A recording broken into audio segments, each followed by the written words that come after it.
লিভারের অসুখ নিয়ে আমাদের চিন্তা ভাবনা বহু ক্ষেত্রেই বাস্তব বিজ্ঞান ভিত্তিক বিশ্লেষণের গণ্ডি ছাড়িয়ে কল্পলোকে ডানা মেলে উড়ে বেড়ায়।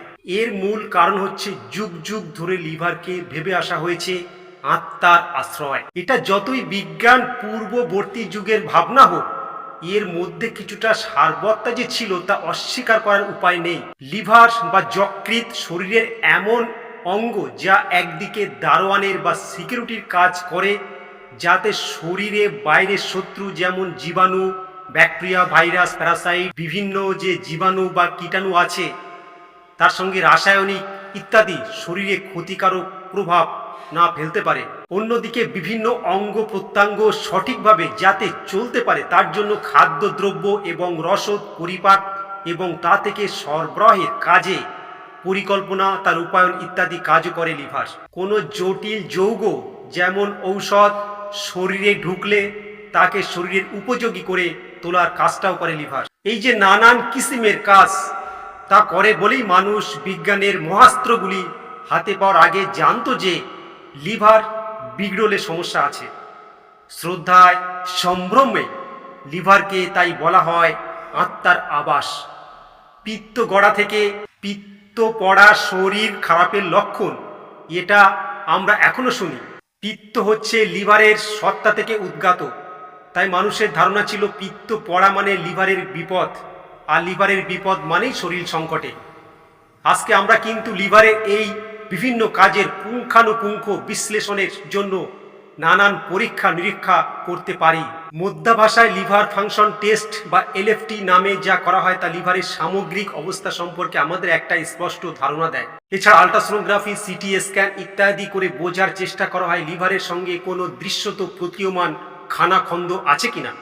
আবার রক্তের নানান পরীক্ষা নিরীক্ষা করে বোঝার চেষ্টা করা যায় যে লিভারের অসুখের কারণটা কি। কাজে আমরা এখন আলোচনা করতেই পারি, আমার লিভার ভালো আছে তো? দয়া করে এই প্রশ্নের জবাব প্রতিদিন খুঁজবেন না, তাহলে তা বাতিকে পর্যবসিত হবে। শত পরীক্ষা নিরীক্ষা করেও লিভার কেন, মানুষের কোনো অঙ্গ ভালো আছে কিনা তা নিশ্চিত উত্তর দেওয়ার উপায় নেই। বরঞ্চ যা ঘটে তা হচ্ছে প্রতি মুহূর্তে বাড়িতে সাপ খোঁজা অভ্যাস করা, তাতে অশান্তি বাড়ে। কোনো লিভার টনিক খেয়ে লিভার ভালো থাকে না। স্বাভাবিক খাওয়া দাওয়ার আর পরিশ্রম এবং বিশ্রামই হচ্ছে লিভার ভালো থাকার চাবিকাঠি। লিভার খারাপ বুঝবেন কি করে? আপনি নয়, আমরা অর্থাৎ চিকিৎসকরা বুঝব। আপনার কাজ শরীর বেগতিক হলে চিকিৎসকের কাছে যান, তিনি পরীক্ষা নিরীক্ষা করে উত্তর দেবেন এই প্রশ্নের।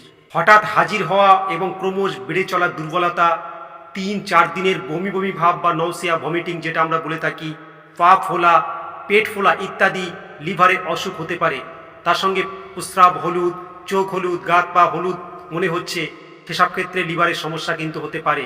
কিন্তু যেটা মাথায় রাখা দরকার তা হচ্ছে এর সবগুলি হতে পারে অতি সচেতন ব্যক্তিত্বের। কাজে একটু গা বমি বমি করলেই লিভার খারাপ ভাবা মানেই ভোগান্তির শুরু। এটা মনে রাখা দরকার, অসুখ মানুষের জীবনের দুর্ঘটনা। এটাকে ঘটনা ভাবলে ভালো থাকাই দুরূহ হয়ে পড়বে। আর এর চাবিকাঠি ব্যক্তিত্বের কাছে, জীবন দর্শনের হাতে। কে কেমনভাবে জীবনটাকে দেখেন তার উপরই নির্ভর করে তিনি জীবনে কতবার চিকিৎসকের কাছে যাবেন বলুন তো। জন্ডিস গেলাম বোধ হয়। জন্ডিস মানে চোখ হলুদ হওয়া লিভারের অসুখের সব থেকে সহজ প্রকাশ। মনে রাখা দরকার, জন্ডিস না হয়েও বহু মানুষ লিভারের অসুখে ভোগেন। আবার জন্ডিস হয়েছে মানেই শিয়রে সংক্রান্তি, এ ধারণা কিন্তু ভ্রান্ত। বেশিরভাগ জন্ডিসই নিজের থেকে সেরে যায়, ডাক্তারের কেরামতিতে নয়।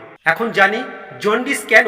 আপনার হাতে আছে অপরিমিত আর নিয়মিত মদ না খাওয়া, যখন তখন দোকান থেকে মুঠো মুঠো ঔষধ না খাওয়া, বাকি কারণগুলো জানা যেমন ভাইরাস ইত্যাদি, এগুলো বন্ধ করা কিন্তু আপনার হাতে নেই। হেপাটাইটিস বির ভ্যাকসিন নেওয়া বাচ্চাদের অবশ্যই দরকার, বাকিগুলো নিয়ে না ভাবাই ভালো। তা না হলে বেঁচে থাকাটাই ভার বলে মনে হতে পারে। শরীর থাকলে কিছু গোলযোগ তো হবেই, হলে তখন ভাবা যাবে। নির্বিকল্প বিশ্রাম আর গ্লুকোজ পান কি করতেই হবে? না না না, এগুলো কোনোটাই লিভারকে পর্যাপ্ত সাহায্য করে না। এগুলো কোনোটাই লিভারকে সারাতে সাহায্য করে না। জন্ডিস সারাতে স্যালাইনেরও কোনো উপযোগিতা নেই। শরীর খুব দুর্বল না হলে ঘোরাফেরা করা যেতেই পারে। আর সেদ্ধ পোক্ত খাবার বাতিকটাও পরিহার করা দরকার। বিরিয়ানি খাবার দরকার নেই। আবার তেলহীন খাবার খাওয়া জন্ডিস থেকে সেরে উঠতে সাহায্য করে না, বরঞ্চ দুর্বলতা বাড়ায়, মানসিক বলও কমায়। হাসপাতালে কি ভর্তি জরুরি? না, একদমই না। বিলিরুবিন বেড়ে গেল মানে হাসপাতালে ভর্তি হতে হবে, এই চিন্তাও অমূলক। একটা নির্দিষ্ট সময়ের আগে বিলিরুবিন একবার বাড়লে কিন্তু কমতে চায় না, কাজেই সেই সময়টা দিতেই হবে, সাধারণত 6 সপ্তাহ। ঔষধ? লিভারের কোনো টনিক লাগে না, নিজেই নিজেকে ঠিক করে লিভার। তবে কোনো ক্ষেত্রে, যেমন হেপাটাইটিস বি, হেপাটাইটিস সি ইত্যাদি, এখন অনেক ভালো ঔষধ মার্কেটে অ্যাভেলেবেল আছে। যাদের প্রয়োজন তা অবশ্যই চিকিৎসক ঠিক করবেন, তাদের অবশ্যই দেওয়া যেতে পারে। লিভার প্রতিস্থাপন বা লিভার ট্রান্সপ্লান্টেশন। লিভার যদি এতটাই খারাপ হয় যে ব্যক্তির জীবন বিপন্ন, তাহলে কোনো সুস্থ আত্মীয় অথবা মস্তিষ্ক মৃত ব্যক্তির লিভারের অংশ যদি নেওয়া যায়, তাহলেই তিনি নূতন জীবন পেতে পারেন। বিষয়টি বিজ্ঞানগতভাবে খুবই জটিল, প্রায় ঘন্টা 12 অপারেশন লাগে এবং প্রচুর খরচের একটা ব্যাপার আছে।